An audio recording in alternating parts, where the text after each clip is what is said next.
Авилга албан тушаалын гэмт хэргийн халах өвчин төрийн болон албаны нууцын тухай хууль болоод байгаа хүлээн. За өнгөрсөн хугацаанд нүүрсний улгаатай холбоотой олон хэргийн сэжвэрүүд цохойсон ч тухай бүрт нь нууцын тамга дарагдсанаар хав дарагдаж хариуцлага яригдаж чаддаг байсан. За иймээс ч төрийн болон албаны нууцын тухай хуулийг шинжилэн найруулж албаны нууц гэж огт байхгүй болгох агуулга бүхий хоёр хуулийн төслийг хэлэлцэж эхлэв байна. За мэдээллийн дэлгэрэнгүй сэтгүүлч Төвшин Тулаг хүргэнэ. За сүүлийн 10 жилийн турш яригдж байгаа хулгай луурын хэрэгүүд дээр ганц хаалт хийж байгаа зүйл нь нууцын тамга гэх зүйл. За ерөнхийдөө бол улс төрчдийн хувьд 2017 оноос хойш өнөөдөр хүртэл хүчин төгөлдөр мөрдөгдөж байгаа төрийн болон албаны нууцын тухай хуулийг зас сайжруулахгүй бол төрдөх хулгай луур арилахгүй нэ гэдэг асуудлыг хүндсээр байгаа. За тодорхойлох юм бол 2017 онд батлагдсан төрийн болон албаны нууцын тухай хууль дээр 14-ийн 1-р зүйл дээр албаны нууцад хамаарах мэдээлэл жагсаалтыг тухайн хариуцсан байгууллага боловсруулж асуудал эрхэлсэн засгийн газрын гишүүн буюу одоо сайд, дурын мэдээллийг өнөөдөр нууцд авах хэрэгтэй гэсэн үг. За дээрэс нь байгууллагын даргын шийдвэрээр батална гэж заасан байдаг. Энэхүү 14-ийн 1 гэсэн заалтаас үүдээд өнөөдөр төрийн бүхий л байгууллагууд, төрийн өмчт компаниуд хүртэл тодорхой дүнтэй гэрээ хилслүүдэд нууцалдаг, өөрсдийн худалдан авалтуудаа нууцалдаг ийм байдал руу бол орчихсон гэсэн үг. Мэдээж үүний цаана бол албан тушаалтнууд, эрх мэдэлтнүүдийн хулгай луурын асуудал байна уу гэдэг ийм хардлага зүй ёсоор хөндөж байгаа ойлгомжтой. Өнгөрсөн 10 жилийн хугацаанд яг албаны нууц гэдэг ангилал дээр нийтдээ 882 мэдээлэл бол одоо нууцын тамгатай байна. Тэгэхээр энэхүү 882 мэдээлэл дотор ямар мэдээллүүд байна вэ гэдээ аваад үзэх юм бол нөгөөх л яам тамгын газрууд, за төрийн өмчт үйлдвэрийн газруудын гэрээнүүд, за дээрэс нь өнөөдөр одоо сайд нарын одоо дур зоргоороо захиран зарцуулж байгаа зардлууд ч гэсэн бас энэ төр бол байхыг үүсэх аргагүй. Тодруулах юм бол өнөөдөр нөгөө соёлын яамны 20 сая долларын асуудал гэдэг энэ бүхэн бол нууцын тамгатай байгаа учраас энэхүү 882 мэдээлэлд бол орчихсон байгаа гэсэн үг. За тиймээс ч өнөөдөр засгийн газраас өргөн мэдүүлсэн төрийн нууцын тухай хуулийг одоо засгийн газар хэрэглэх газрын дарга энэ хоёр өргөн барьлаа. За энэ хуулийн шинжилсэн найруулга дээр бол түрүүн хэлсэнчлэн албаны нууц гэдэг агуулгыг бүхэлд нь энэ хуулиас бол хасж байгаа гэсэн үг. Хасаад төрийн нууцын тухай хууль гээд зөвхөн төрийн нууцын асуудлыг л одоо энэхүү хуулиараа зохицуулдаг болно гэдэг ийм агуулга орж ирж байна. За мэдээж дагалдах 42 хуулийн төсөл бол мэдээж энэхүү хуулийг дагалдаж орж ирж байгаа. За дээрэс нь цаашид төрийн нууцад авах гэж байгаа аливаа мэдээлэл гэрээ хилслүүдийг заавал улсын их хурлаар хэлэлцэн баталж энэхүү төрийн нууцын тухай хуульд оруулдаг байх. Улсын их хурлаар хэлэлцсэний дараа нууцын тамга дардаг байх ийм заалтыг бол оруулж ирээд байгаа. Гүйцэтгэх хэрэг мэдээлэл засгийн газрын түвшинд ямарваа нэгэн сайд дарга дур зоргоороо ямар ч юмыг энэ хуулиас гадуур нууцад авах, нууцлах арт түмний мэд хэрхийг хаах боломжгүй болох гэж байгаа. Одоо олон улсын жишээг ер нь яаж яваад байна вэ гэж. Ер нь яавал зүг бэ гэдэг.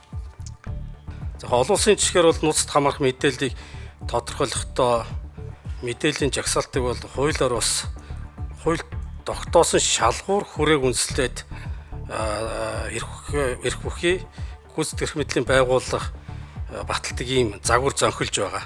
Нийслэл дээр нууцад авсан юм байна. Хиймэл дагуул дээр нууцад авсан юм байна. За энэ газрын тосыг одоо жишээ нь хөгжлийн банкн дээр нууцад авсан. Нэг тал руугаа одоо чинь төрийн нууцыг 126 гишүүнд ингээд жагсаалтаараа батална гэхэр чинь нууц болох юм уу?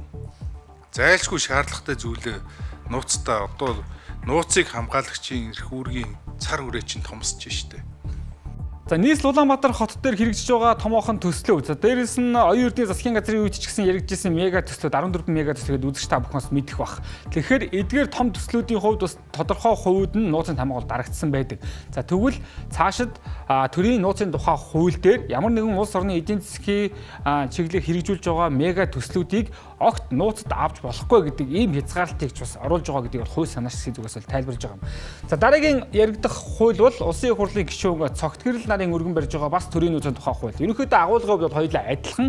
За гэхдээ ялгаатай бас ганц нэг зүйл бол бий. За тодруулах юм бол төрийн нууцыг хадгалж байгаа хүн бусдад задруулсан. За ямарваа нэгэн сэтгүүч болоод иргэн төрийн нууцад хамаарах мэдээллийг гэмт хэргийн шинжгүүгээр самсргүй байдлаар шийт юм уу олж аваад задруулсан тохиолдолд тухайн иргэнд хариуцлага тооцохгүй байх эрх зүйн ийм заалтыг бол хамгаалтыг бол бас цогтгэрлийн хуулинд бас оруулж өгж байгаагаараа онцлогтой юм байна. Төрийн нууцыг хадгалах хамгаалах хуулиар хүлээсэн үүрэггүй хүн төрийн нууцыг олж авсан, төрийн нууцыг хууль ёсоор олж авах гэмт хэрэгт хамтран оролцох шинжгүй бол эрүүгийн хариуцлага хүлээхгүй байхаар бас нэмэлт зохицуулсан. Энэ нь иргэн сэтгүүлч төрийн нууцыг хууль бусаар олж аваагүй бол эрүүгийн хариуцлага хүлээхгүй байх тухай зохицуулалт юм а. За өнөөдрийн төвшөнд яг улс төрийн хүрээнд өнгөрсөн 1 жилийн хугацаанд өрнөсөн нэг сэдэв бол харьбины гэрээ буюу одоо гашуун сухатай ганц мод бомбын хил олболтын хилцээрийн хүрээнд нүүрсийг хідэн төгрөгөөр урд хөршид зархаар болчих вэ гэдэг нэг юм асуудал бол бий.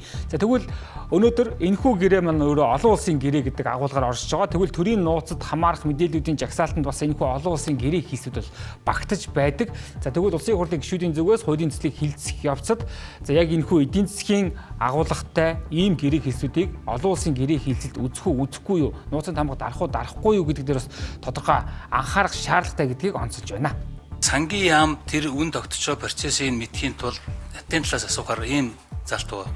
Энэ өөрөлдвөл үндсэн хуулиар иргэдэд олгогдсон яг мэд хэрхийг хязгаарлаж байгаа зүйл залтыг олон улсын гэрээ болгож өргөдөхөд хил тамнуулаад ингээд одоо бидний энэ ч бас яг яаж илүүдэр албаны нууцын зэгцлийгээд явж яхад олон улсын гэрээгээд одоо энэ нэг ийм зам болоод тийшээ аваачиж одоо жишээлбэл бидний олон улсын иргэний мэд хэрхийг өөр одоо иргэний шинжтэй ийм олон улсын шинжгүй аж ахуйн шинжтэй ийм гэрээнүүдийг чийл ингээд нууцлж байгаа. Энэ бол бас цаашдаа бас зүгээр энэ нууцтай холбоотой хуулиуд дээр анхаарах хэрэгтэй юм байлаа гэж бодогдсон. Баярлалаа.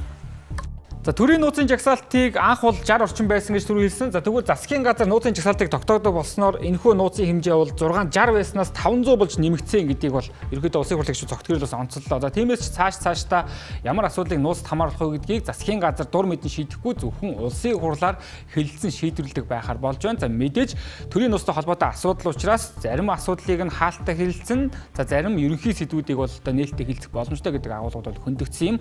За ямар ч тач аюулгүй гадуудлын байнгын хороогоор энэхүү хоёр хуулийн төслийг аль алингийн хилцхийг бол дэмжсэн. Цаашид бол нэгтгээд нэг хуулийн төсөл болгож найруулж явах юм. За үүн дээр ч гэсэн улс төрийн бүхэл намуудын бас ажил төлөөллүүдийг оролцуулж хамтарсан ажлын хэсэг байгуулахаар болж байна.